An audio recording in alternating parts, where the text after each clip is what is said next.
Hey, I'm Dr. Tartt.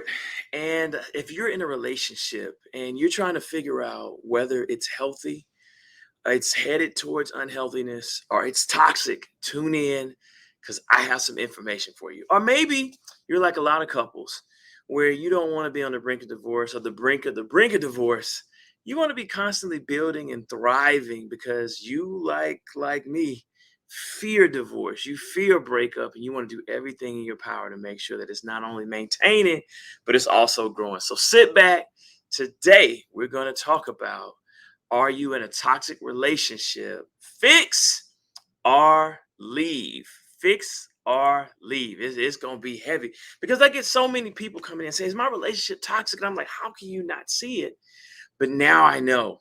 All right. Because I've gone through, looked at the research, and I'm going to show you three things that make people commit. So this is not an opinion.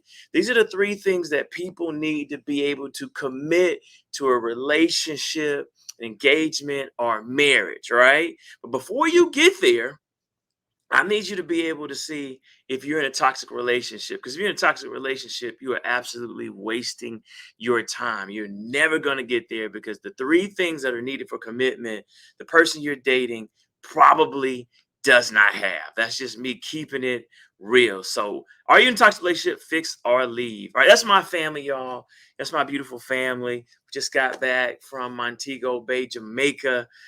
Just had a beautiful time. And in order to have a sustaining relationship, you have to start at the base. So that's my wife, and those are our three children, two girls, and as you can see, our young son right there, right? And then welcome to another edition of Heart to Heart with Dr. Tartt. I am a psychologist as well as a minister, bringing you what you need to be able to have great relationships, great family when it comes to parenting, great mental health, and of course, amazing marriages. So let's dive in. All right, let's dive in. All right, I'll make sure you subscribe and like this so it can blow up, so more people can get quality advice. All right, y'all know what to do. All right, so let's talk about it. All right, how toxic relationships form. This is really interesting. All right, so four things happen.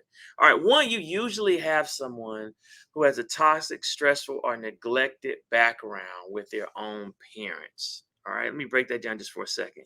So a lot of times, I don't beat up on people when they say, you know what, my partner is selfish or self-absorbed, narcissistic.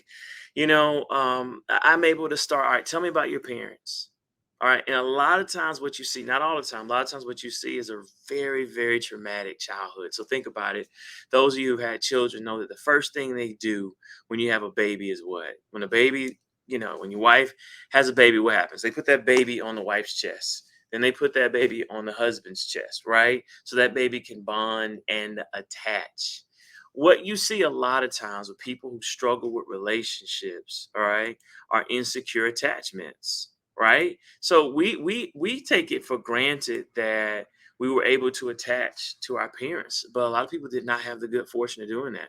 What if you grew up in foster care? What if you grew up with a mom with mental illness, or who was detached, or a dad who was detached? Or maybe they grew up detached and they thought that the way to parent was just to provide the basics, but not to emotionally care and connect with their child. So what you learn early on is that you have to go for yours. You have to get what you can get. Say whatever you need to say to get what you need to get, but you really never learn the emotion of attachment and love. And then that's sad.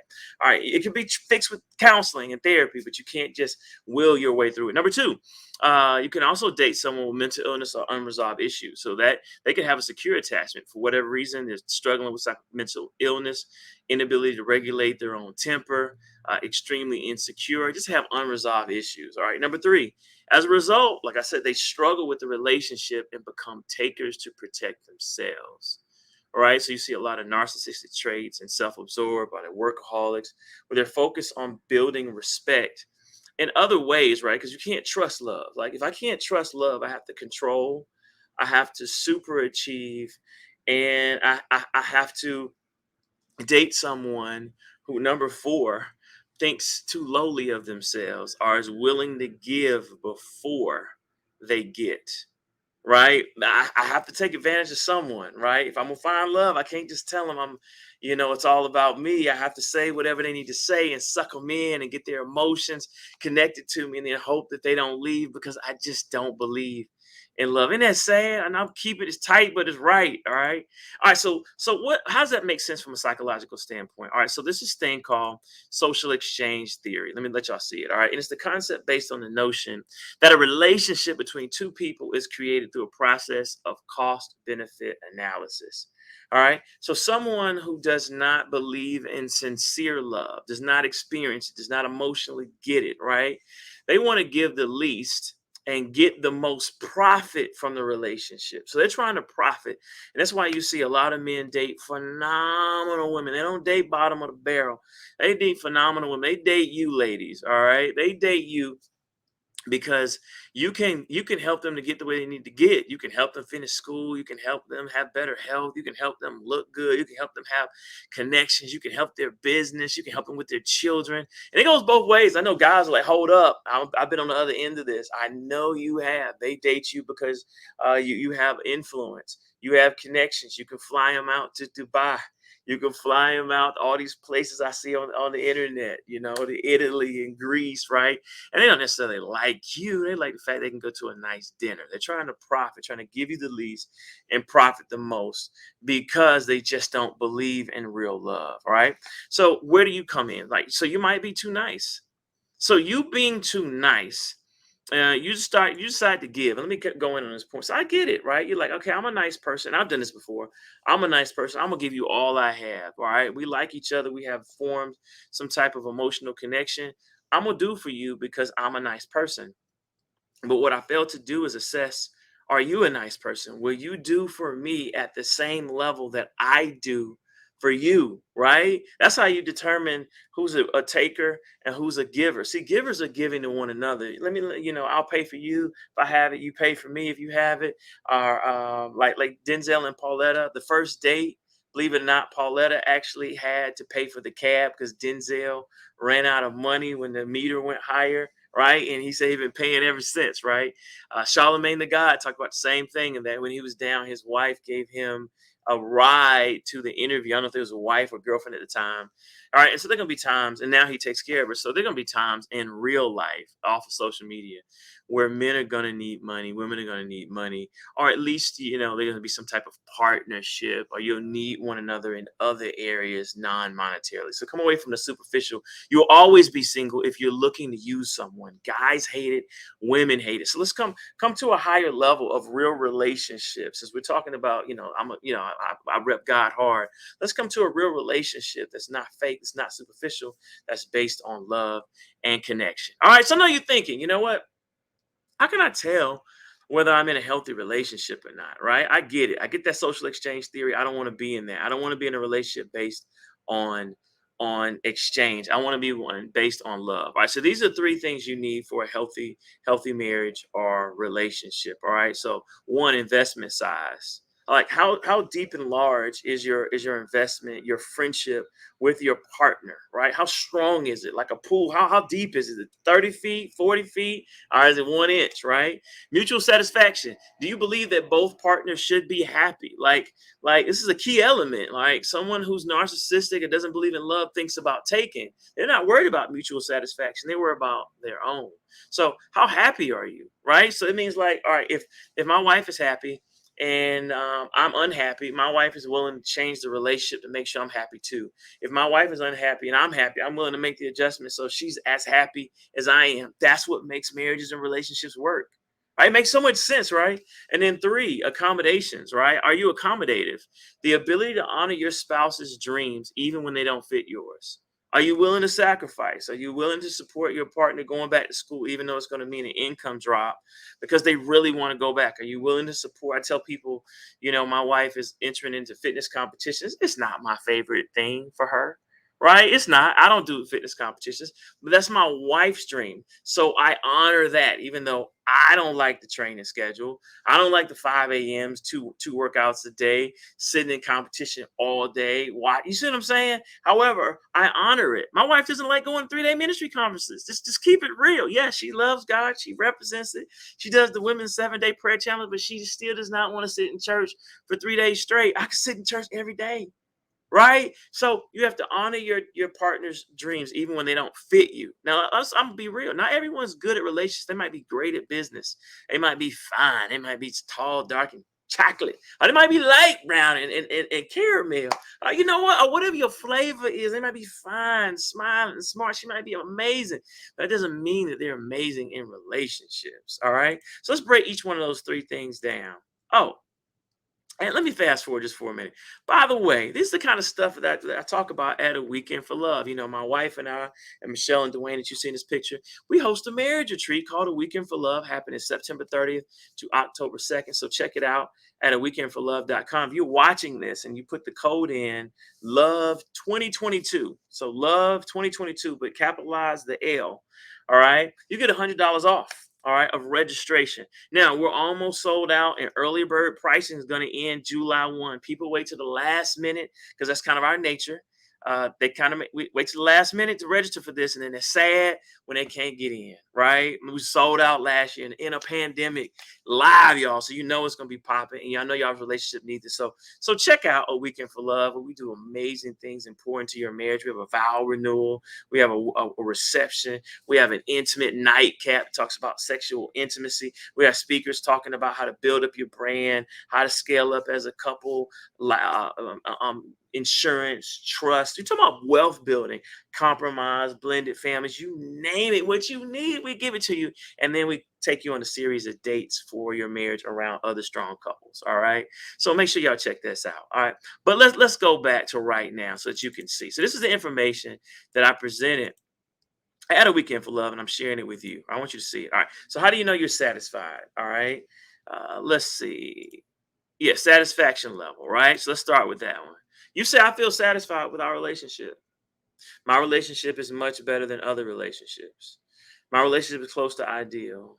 Our relationship makes me very happy. Our relationship does a good job of fulfilling my need for intimacy. This research comes from Dr. Carol Rusbelt, right? So, different from relationship experts who are not psychologists or professionally trained, a therapist. I'm going to give you research. I'm not going to give you opinions. You know, sometimes I give you opinions, but this is the stuff that really makes this is what you need to be looking for to see, is my relationship mutually, or do we have mutual satisfaction? So make sure y'all are checking that out. You can't answer these questions, you're gonna start thinking about alternatives, right? You're gonna say, I can be more satisfied somewhere else. And that's when your relationship is in trouble. All right, number two, the investment size.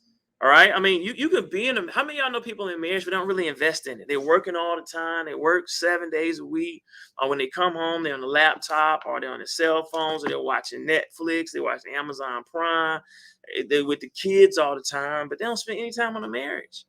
That investment is too small. So you have to say, have you put a great deal into your relationship that I would lose? Compared to other people I know, I've invested a great deal. I feel very involved in our relationship and like what I put a great. I feel like I put a great deal in. Many aspects of my life have become linked to my partner. That's definitely true for us. I mean, if we were able to go our separate ways, if we did that, man, there'd be a lot of stuff that's lost. Weekend for Love would be one. A Better Husband, Better Wife, our monthly enrichment class. Check that out, betterhusbandbetterwife.com. Our children would have to be split. You know, family would be split. Y'all get it. Y'all know what I'm preaching to the choir, right? And you say, you know what? My relationship, my relationship with friends and family would be complicated. It would. You couldn't have a family over again because they see the two of you as linked up, right? And then number three, accommodative behaviors. This is big, all right? My partner accommodates to my needs, wishes, and feelings as much as I accommodate to them. See, someone in a toxic relationship not gonna be able to do this. Someone's with a narcissist, self-absorbed, they're not gonna be able to do it. Ain't gonna be able to do it because it's about getting more and giving less. They're not interested in accommodating, right? I can trust my partner to sacrifice for me to the level I sacrifice for them. My partner's able to put his or her needs second, close to 50% of the time, right? I mean, I tell couples, if you can't do anything else, rock, paper, scissors, shoot, right? Or eeny, meeny, mighty, mo, right? Or you won last time, let me win this time. Because y'all realize the relationship is 50% both of you. Anytime you try to dominate your partner, or someone is dominant and try to get all they can out of a relationship, keep it moving. That's not a good person to be in a relationship with. The strength of the relationship is how you treat one another, right? My partner has the mindset that we both have to sacrifice, in order to be happy. And then my partner is fairly influenceable. I can tell I matter. This is a big deal. So, ladies, if you're looking for the number one quality of a good man in relationships, it's how influenceable he is, according to the research. So, a man that comes and says, "You're not going to change me. I'm not going to change. It's the way it's going to be forever. I do what I want to do," run for the hills. Brothers, if that's you and you thought that was manhood, that is going to cause you to fail not only in relationships romantically, certainly in marriage, but also with your kids and business deals, because it can never be all about you, right? It has to be 50% about you and 50% about people who you serve. All right. You have to have a servant's mindset, right? You have to serve and be served. I mean, I'm just keeping it real. It's tight, y'all, but it's right. Accommodative behavior, right? So I told y'all about Weekend for Love. Hey, listen, if y'all like this, this is how to contact me if you want me to speak. You want me to come on your podcast, you want me to media interviews, there it is. I just got finished doing, let me give a shout out to the Baltimore Ravens. Just got finished doing a marriage retreat. Actually, it was a relationship retreat because they actually treated their players who were in committed relationships, who were even pre-engagement, so they had seriously dating, engaged, and married folks. Shout out to the Baltimore Ravens for bringing me in to speak. So shout out to you, Dr. Lori, Dr. Trisha, Jamil, Reverend Shelton, and the whole Baltimore Ravens squad for doing that. And I do that for a number of teams. So I'm just excited, y'all. So y'all with me? Can I see y'all at a Weekend for Love if you are in a great relationship or one that needs to be greater? One of the reasons that my wife and I do a Weekend for Love is that we want to strengthen marriages, we want to strengthen couples, and you also need to see dope couples coming together, having fun. We have an opening night party. We're gonna have a good time, and you're also gonna be poured into, and we're gonna strengthen all aspects of your marriage. And then we also have a Lions Den, and when the ladies go off and talk about husband and wives being stronger as well. All right. So listen, if y'all like this, y'all know what to do. Subscribe, check me out, pass this on to someone else. That's my contact information. I love you guys. So remember, when it comes to relationships, you want to get out of toxic relationships if they're not mutually beneficial. If that person can't put you first at least half of the time, they can't accommodate to your needs when it's out of their box, right? Everything not gonna be to your liking. Yeah, and if they're not willing to invest in the marriage and the relationship, two, the relationship is the main thing in a relationship. It's not about how much money you make, not about how good you look, not about how many years you have. That's why you see couples break up after 20, 30 years when that relationship is gone and it's not mutually satisfying. One person's happy than the other, or y'all both are unhappy. Y'all not adjusting over time to one another. Right? I didn't start out in ministry. That's something Mecca had to come into. Mecca didn't start out in fitness competition. She started out with modeling. Then it went into fitness competition. You have to adjust and adapt to your partner, right? And then you have to invest with rituals, right? You can't just be married and now, or be in a relationship and now. Some of you are younger, are on on the path to commitment. You have to have it scheduled. Like we have date night scheduled. We have quality time scheduled. We have check-ins on the phone during the day scheduled. We don't wing our marriage. We don't wing it because we can see it could break. We have it scheduled because the main thing is the main thing. And if the main thing is the marriage, why wouldn't it be scheduled? Why would I let work and all the other things that can distract us ruin my marriage? I know y'all not with that either, y'all. And for those of you learning, like this makes sense. I'm gonna send this to my man. I'm gonna send this to my queen. I'm gonna send this to my partner. All right. So I love y'all. Let me pray. Lord God, I thank you for blessing everyone to be able to watch this. Lord, I ask and pray that you bless their relationships, Lord, that you allow them to be able to get away from toxic individuals.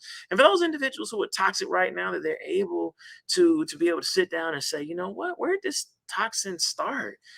Was I raised the right way? Was I raised to have secure attachments? And if I want to have a functional relationship, can I release the desire to control? Can I release the desire to be a workaholic? Can I release the desire to get and instead of give? And can I go and work on my issues with a trained psychologist, a therapist, someone who can help me to be able to establish those bonds and undo what my parents unknowingly did or knowingly did, Lord? So we ask and pray that you move. And also, my friends and family who are too nice, I ask and pray that you allow them to be able to have a healthy self awareness that they deserve to be given to as well. So we just ask and pray and that you have your way. And these things we ask in Jesus' holy name. All right, I love y'all. Take care. And of course, God bless.